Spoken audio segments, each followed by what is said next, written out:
Bueno, finalmente llegamos a la última parte de estos 3 videos sobre la televisión en Argentina, ¿no? Esta primera parte, ya la primera parte, televisión durante el peronismo, primer peronismo.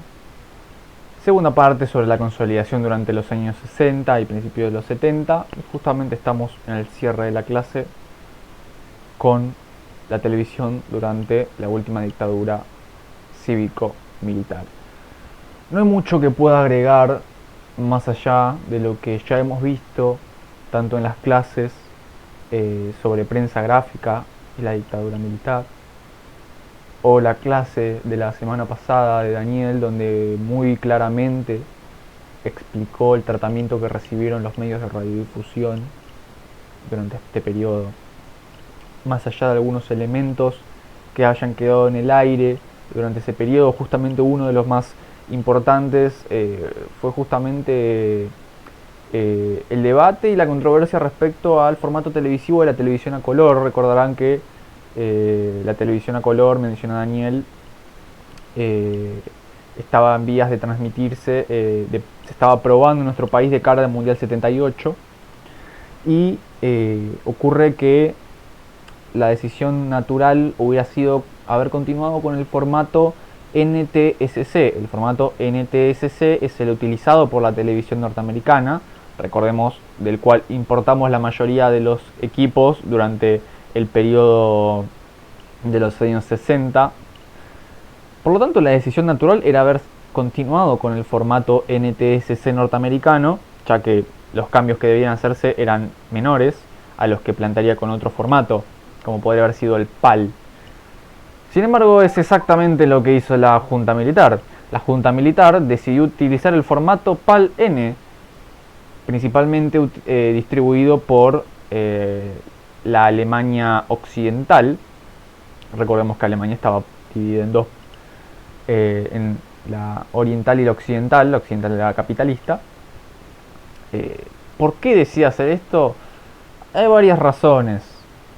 La más probable es que justamente la Junta Militar haya aceptado esto porque durante bastante tiempo la confirmación de que nuestro país iba a ser sede del Mundial de Fútbol estaba en duda, sobre todo en los últimos tiempos, debido a las cientos y cientos de denuncias de los organismos de derechos humanos por las atrocidades que se estaban cometiendo en nuestro país. Entonces, lo más certero sería suponer que uno de los elementos con los cuales Argentina terminó inclinando a su favor la balanza para que el mundial se organice en nuestro país haya sido que haber adoptado el formato de televisión alemana. ¿Por qué? Porque justamente el mundial estaba siendo uno de los principales beneficiados del mundial 78 era la Federación Alemana de Fútbol. No parece haber mucho más detrás de eso, simplemente y además teniendo en cuenta el excesivo costo que tuvo la organización del mundial en nuestro país. Para que se den una idea, costó alrededor de 500 millones de dólares y el mundial siguiente, el de España, costó solamente 150 millones. Una parte importante se fue en la televisión, en el formato de televisión a color, que ni siquiera se aplicó en nuestro país, simplemente era para transmitir al exterior y generaría un desfasaje en las diferentes señales televisión a color en los años venideros cuando efectivamente se instale en nuestro país. Pequeña gran nota al pie que muestra que la Junta Militar siempre que pudo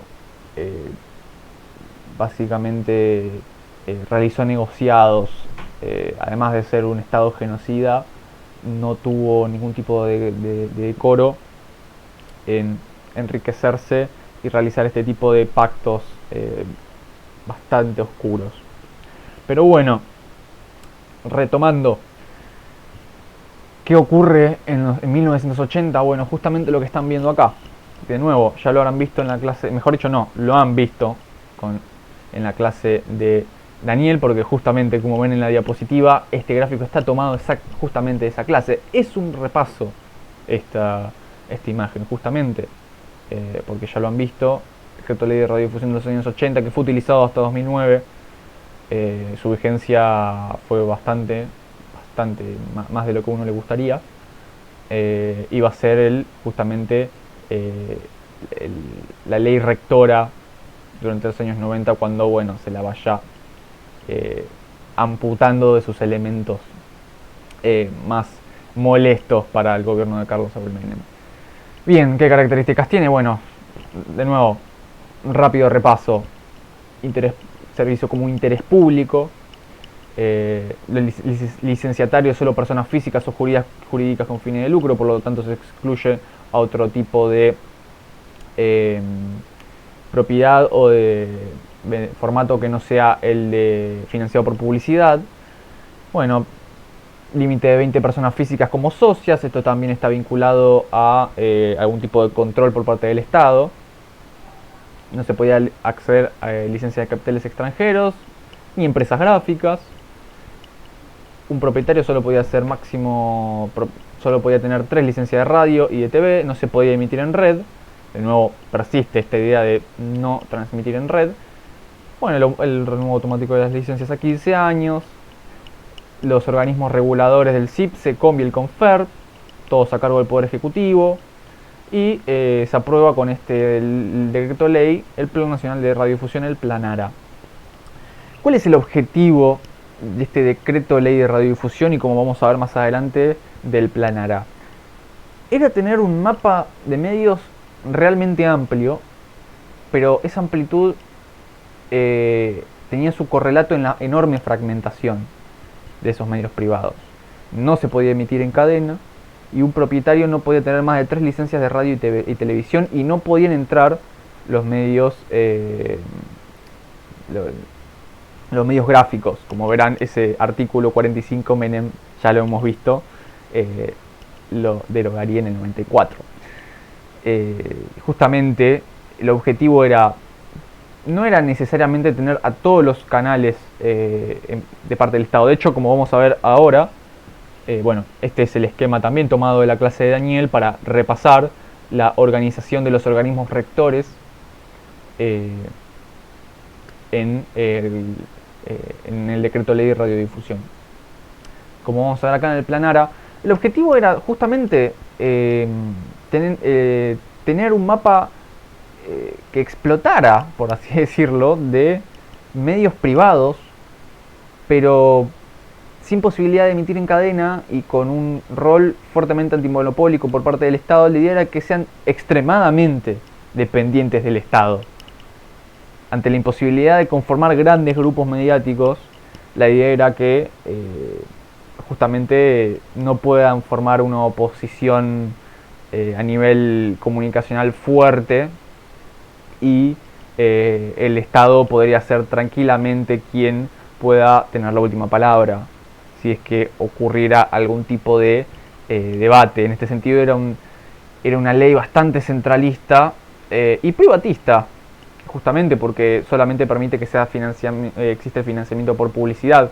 Como vemos en este caso, este era el plan que el gobierno militar tenía, que era de cara, de nuevo, repitiendo lo que planteó Daniel en la clase pasada. Era un plan del año 80 al año 2000, 20 años, en 3 etapas. La primera, del 81 al 84, que se aplicó parcialmente, la constitución del servicio radiodifusión, la privatización de 18 canales de televisión, el llamado a instalar otras 3 estaciones de TV.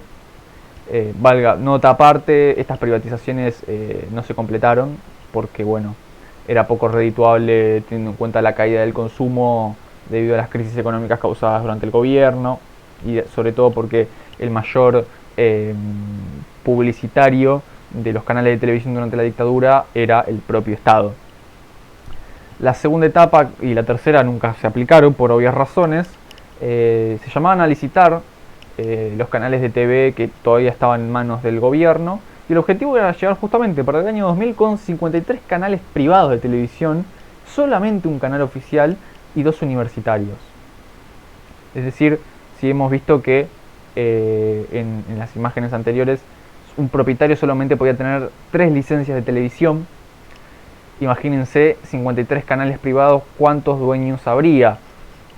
No ocurriría como a la postre sucede en nuestro país, que haya una concentración tan fuerte de los medios privados.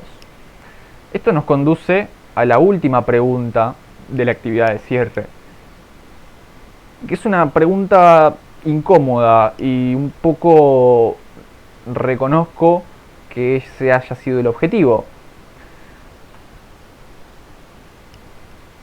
¿Qué elementos en el decreto de radiodifusión sancionado durante la dictadura y en el Plan ARA consideran que fueron legítimos, válidos o incluso interesantes de destacar?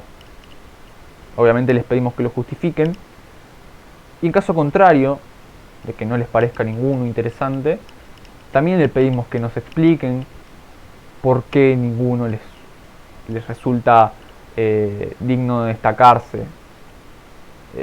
Es una... quizás es algo incómodo, porque les exigimos con esto, con esta última pregunta, necesariamente un cierto distanciamiento de el objeto.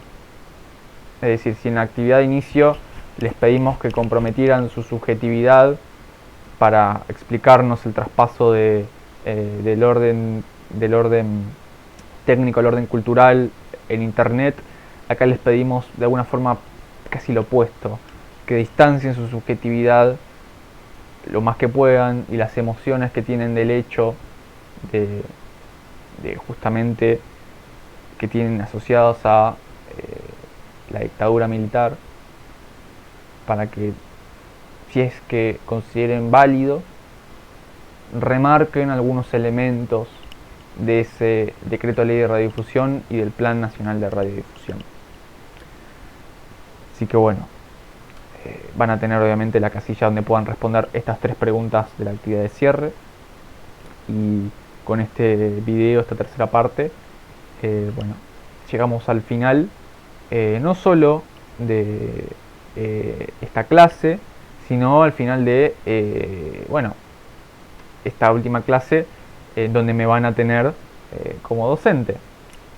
Nos vamos a ver también en el recuperatorio, pero principalmente en la defensa del trabajo práctico. Pero de cierto punto este es para mí un pequeño cierre de la materia, así que bueno, no más que eso. Ya me imagino que estarán cerrando los trabajos prácticos, ya estarán ultimando los últimos, para la redundancia, estarán ultimando los detalles. Y bueno, recuerden siempre que pueden consultarnos, que pueden mandarnos mensajes al correo, que tienen los foros para hacernos las consultas. Y no más que eso, y recordarles que estamos disponibles para ustedes ante cualquier duda que tengan.